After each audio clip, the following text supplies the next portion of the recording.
சொல்லுவாங்களே. ஏன்னா குமாரனா இயேசு கிறிஸ்து நிக்க முடியாது. இன்னைக்கு இரக்கமுள்ள ஒரு கிருபையுள்ளவரா நின்று கொண்டிருக்கிறாரு.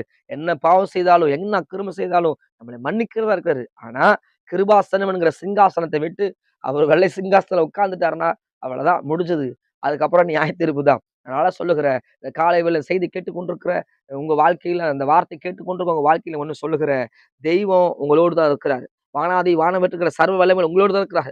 வசனம் சொல்லுது, எங்கே 2, 3 பேர் என் நாமத்தில் கூடி வர்றாங்களோ, அங்க வருவேன்னு சொல்லுவேன். கடவுள காட்டுன்னு சொல்லலாம். கடவுள காண்பிக்க முடியாதுங்க. ஒரு காத்த உணர்றீங்களா? ஒரு காத்து அடிக்குது உணர்றீங்க. அது விட காற்றை உண்டாக்குனவர், இயற்கையில உண்டாக்குனவர். இயற்கையே அப்படி இருக்குன்னா, ஒரு கடவுள ஒரு கற்பனை பண்ண முடியுமா? கற்பனை பண்ணவே முடியாது. அவர் கற்பனை பண்ண வசனம் சொல்லுது, சாரோனின் ரோஜா, பள்ளத்தாக்கின் லீலி, லீலி புஷ்பம் என்று சொல்லுது வேதம். தேவனுடைய வேதத்தினுடைய வசனத்தின்படி சொல்லுகிற என் கர்த்தராகிய ஆண்டவர் சாதாரண ஒரு மாட்டு கொட்டாயில பிறந்தவர் என் ஆண்டவர். அடிமீன் கோலத்தை எடுத்தவர். அவர் ராஜாதி ராஜா. ஆனா அடிமீன் கோலத்தை எடுத்து உங்களுக்காக எனக்காக தன் ஜீவனை கொடுத்தவர். 33 ஆண்டுகளில தன் ஜீவனை கொடுத்த ஆண்டவர். ஒரு பலியான செம்மறி ஆட்டுக்குட்டி அவரு.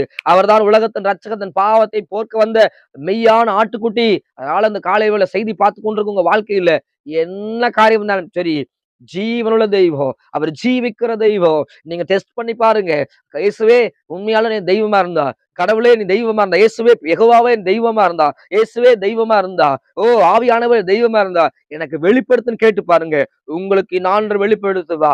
எனக்கு ஒரு வாழ்க்கையில வெளிப்படுத்தினார். நான் ஒரு நாள்ல இவங்க எல்லாம் பொய் சொல்றாங்க, ஏமாத்துறேன்னு சொல்லி கொண்டிருந்தவன். ஆனா என் ஆண்டவர் எனக்கு வெளிப்பட்டார். தரிசனம் வெளிப்பட்டார். வானாதி வானமிட்டு இருக்கிற தெய்வம் சூரியனை காட்டிலும் 7 மடங்குல 100 மடங்கு அவர் மகிமையுள்ளவர். சூரியன் பாருங்க ஒரு சாதாரண கோள். ஆனா மேல இருக்குது. வெயில தாங்க முடியல. ஒரு இயற்கைகளுக்கே அவ்வளவு வல்லமை ஆண்டவர் கொடுத்திருக்கிறாருன்னா, நீங்க யோசிச்சு பாருங்க. தானா உருவாயிருமா ஒரு விஷயம்? கரெக்ட். தனியா தானா உருவாயிருமா?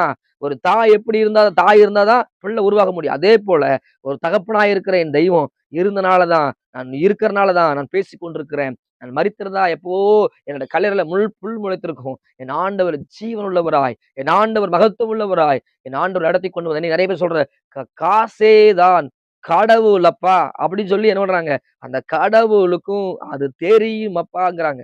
கடவுளுக்கு தெரியும் உன் இருதயம் எப்படிப்பட்டது, உன் எண்ணங்கள் எப்படிப்பட்டது. பண ஆசை எல்லா தீங்குக்கு வேறா இருக்குது. நீங்க பணத்தையும் கடவுளையும் நிகரா வைக்கவே முடியாது. என் ஆண்டவர் ஜீவனுள்ள தெய்வம். மனிதனால் உருவாக்கப்பட்ட பணம் அது கடவுளாக முடியாது. என்னைக்குமே தெரிஞ்சுக்குங்க. வானாதி வானமிட்டு இருக்கிற சர்வ வல்லமுள்ள தெய்வம் அவர் ஒரு நாள் வரப்போகிறார். இதோ அநேகர் எழும்பி அநேகர் புலம்பி அழுகிற நாள் வரப்போகுது. என் தெய்வம் இதே வேகத்தில் வரப்போகிறார். அதனால உங்க இதயத்தை கர்த்தர் பக்கம் திருப்புங்க.